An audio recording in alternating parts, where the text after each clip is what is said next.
वृश्चिक राशि में हो या धनु राशि में हो, ये जो नकारात्मक स्थिति अगर राहु की होती है आपकी कुंडली में, तो यह पितृदोष का निर्माण करती है, पितृदोष का कारण बनती है। इसके साथ साथ राहु अगर जो है खराब है, राहु अगर कहीं ना कहीं आपकी जन्म कुंडली में नीच का बैठा हुआ है, तो यह पितृदोष बनाता है। इसके अलावा अगर राहु का संबंध कुंडली में सूर्य से हो जाए, चंद्रग्रह से हो जाए, तो ऐसी कुंडली में पितृदोष का निर्माण बन जाता है। सिर्फ यही नहीं, यदि कुंडली में राहु का संबंध शनि या बृहस्पति से हो, तब भी जो है पितृदोष का निर्माण कुंडली में होता है। इसलिए पितृदोष को देखने के लिए राहु की स्थिति का देखना बहुत अनिवार्य हो जाता है।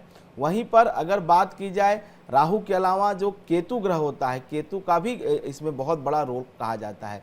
राहु अगर आपके द्वितीय भाव में या द्वितीय के साथ साथ अष्टम भाव में अगर है, जो आमने सामने के भाव दूसरा और आठवां एक एक्सिस पे दिखाई देते हैं, अष्टम भाव में या दूसरे भाव में राहु हो, तब भी कुंडली में पितृदोष का निर्माण होता है। शास्त्र कहते हैं कि यदि किसी व्यक्ति की जन्म कुंडली में पितृदोष के लक्षण होते हैं, तो उसके परिवार के सदस्य हमेशा बीमार रहते हैं, हमेशा दवाएं चलती रहती हैं। इसकी वजह से सदस्य हमेशा अस्पतालों के, डॉक्टरों के चक्कर लगाते रहते हैं। ऐसी मजबूरी उनके सामने सदैव बनी रहती है। जन्म कुंडली में पितृदोष होने पे शादी के तमाम तरह की परेशानी, अब शादी से मतलब मांगलिक कार्य से, घर में मांगलिक कार्य नहीं होते हैं।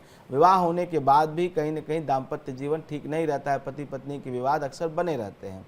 इसके अतिरिक्त जातक को संतान की समस्या आती है, और संतान से जुड़ी हुई समस्याओं का मुख्य कारण जो मैंने देखा है अपने अनुभव में, शास्त्र जो आज्ञा करते हो तो अलग विषय है, शास्त्र पढ़ना और फिर उसको प्रायोगिक रूप से अपनाना और अपने समाज में हो रही घटनाओं का अध्ययन करना, लोगों की जन्म कुंडलियों को देखना एक अपना एक्सपीरियंस। तो मैं जो सबसे बड़ा एक्सपीरियंस मेरा पितृदोष को लेकर के रहा है पिछले 10-12 वर्षों में, वो मैंने देखा है कि जन्म कुंडली में अगर पितृदोष है, खास करके राहु अगर पीड़ा दे रहा है, तो संतान वृद्धि में, वंश वृद्धि में बहुत बड़ी मुश्किलात आती है, बहुत बड़ी समस्याएं आती हैं। क्योंकि राहु पंचम भाव में अगर है, तो कहीं न कहीं केतु ग्रह में जाएगा, और राहु और केतु की जो पंचम एकादश की स्थिति होती है, यह जो है बहुत ज़्यादा ही समस्या पैदा करती है संतान से जुड़ी हुई, और राहु मुख्य ग्रह माना जाता है पितृदोष के निर्माण में। इसके साथ साथ कुछ पितृ से ही जुड़ा हुआ एक शब्द आता है प्रेत, मतलब जो जीवन में नहीं है अभी वर्तमान में, जो लोग इस दुनिया को छोड़ के असमय चले गए हैं, तो एक शब्द पितृ है, और पितृ से ही मिलता जुलता शब्द है प्रेत। थोड़ा सा फर्क है दोनों में।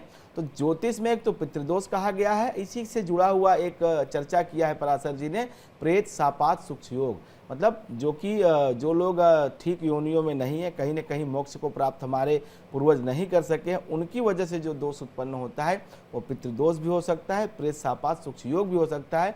दोनों में बहुत थोड़ा सा ही अंतर होता है। इसलिए बहुत विशेषज्ञ ज्योतिषी से अपनी कुंडली दिखा करके और फिर ये समझना चाहिए कि प्रेत दोष है या ये जो है पितृदोष है।